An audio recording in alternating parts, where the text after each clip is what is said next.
साथियों, जय भीम जय भारत। आज पूरे देश में CCA यानी कि नागरिक संशोधन कानून, NRC और NPR की चर्चा पूरे जोर शोर से चल रही है।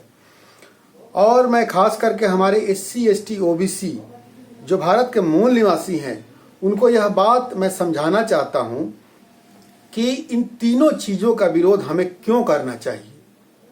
यह बात समझाने के लिए मैं असम में दिनेश प्रजापति और तारा प्रजापति के केस के बारे में आपको जानकारी देना चाहता हूँ। दरअसल असम में NRC की प्रक्रिया बहुत अरसे से चल रही है और NRC से जुड़ी और भी कई एक चीज़ें एक ही साथ चल रही थी। और उसी के दौरान दिनेश प्रजापति और उनकी पत्नी तारा प्रजापति को पूछा गया कि भाई आप लोग बताइए कि आप लोगों के पास 1971 या उसके पहले का कोई कागजात है कि नहीं। और ये बेचारे मेहनत मजदूरी करके रोजी रोटी अपने कमाने वाले गरीब लोग, इनके पूर्वज तकरीबन 1945 के आसपास उत्तर प्रदेश के बलिया जिले से आकर के आसाम के तिनसुकिया जिले में रहने लगे, खेती बाड़ी करने लगे। तो ये कोई कागजात 1971 के पहले का नहीं दिखा पाते हैं और इसके चलते इन्हें डिटेंशन कैंप में डाल दिया जाता है। अब ये डिटेंशन कैंप में तकरीबन 4-5 महीना रहने के दौरान इनके रिहाई के लिए गुवाहाटी हाई कोर्ट में आवेदन लगाया जाता है कि ये भारत के मूल निवासी हैं, ये विदेशी नहीं है, इनको रिहा किया जाए। गुवाहाटी हाई कोर्ट ने उन्हें तो रिहा किया, लेकिन रिहा करने के साथ ही साथ एक कंडीशन लगाया। और वो कंडीशन इसलिए लगाया क्योंकि ये कोई कागजात नहीं दिखा पाए जिसके जरिए ये साबित हो कि ये भारत के मूल निवासी हैं, और चाहे भारत में रहने का इनके पास कोई कागजी प्रमाण नहीं है 1971 का। इसलिए हाई कोर्ट ने कहा कि इनकी नागरिकता 10 साल के लिए छीन ली जाए और इनका नाम विदेशियों का रजिस्टर में लिख लिया जाए, और हो सके तो 10 साल बाद इनको नागरिकता दी जाएगी। उसके बाद ये वोट भी दे सकेंगे, लेकिन फिलहाल इन 10 वर्षों के लिए इनके वोटिंग राइट्स को छीन लिया जाता है। उस जजमेंट का अंतिम पैरा मैं आपको पढ़ के सुनाना चाहता हूँ। तारा प्रजापति के केस में ये जजमेंट आया है। It is also made clear that until expiry of 10 years next from the date of registration of her name before the aforesaid registering authority, the petitioner shall not be allowed to cast vote and or be entitled to have her name included in any electoral roll for any assembly or parliamentary constituency। तो देखिए, इस judgement से यह साफ साबित हो गया कि अगर आपके पास 1971 का कोई कागजात नहीं है तो आपको विदेशी बनाया जा सकता है। सही बात है। अब ये NRC की प्रक्रिया पूरे देश में लागू करने जा रहे हैं ये लोग। और असम में जो NRC हुई इसमें 1971 आधार वर्ष था और पूरे देश में ये लोग बोल रहे हैं कि 1951 का आधार वर्ष ये रखेंगे।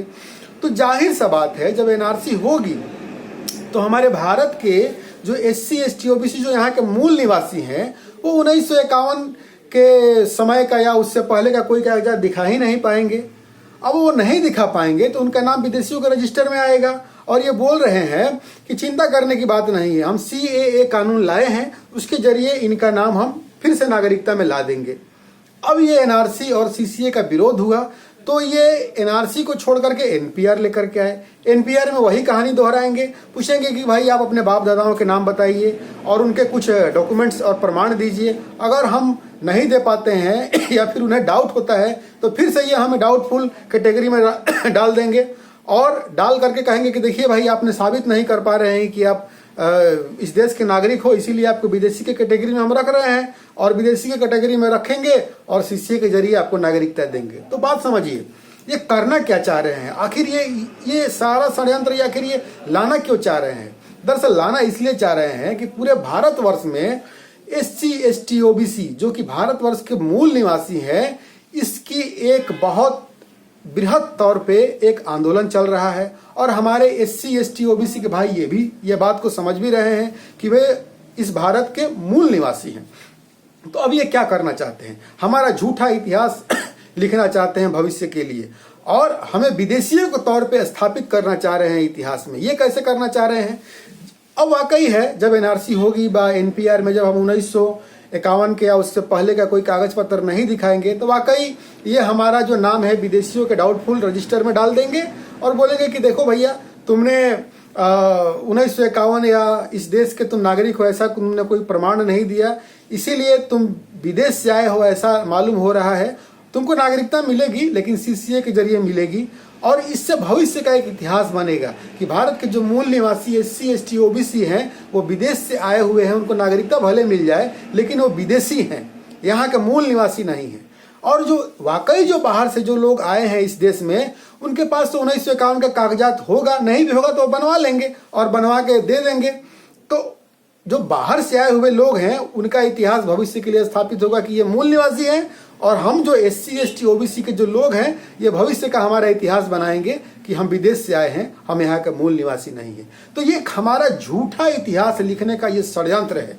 इसीलिए इनके फर्जी बातों में नहीं आना है।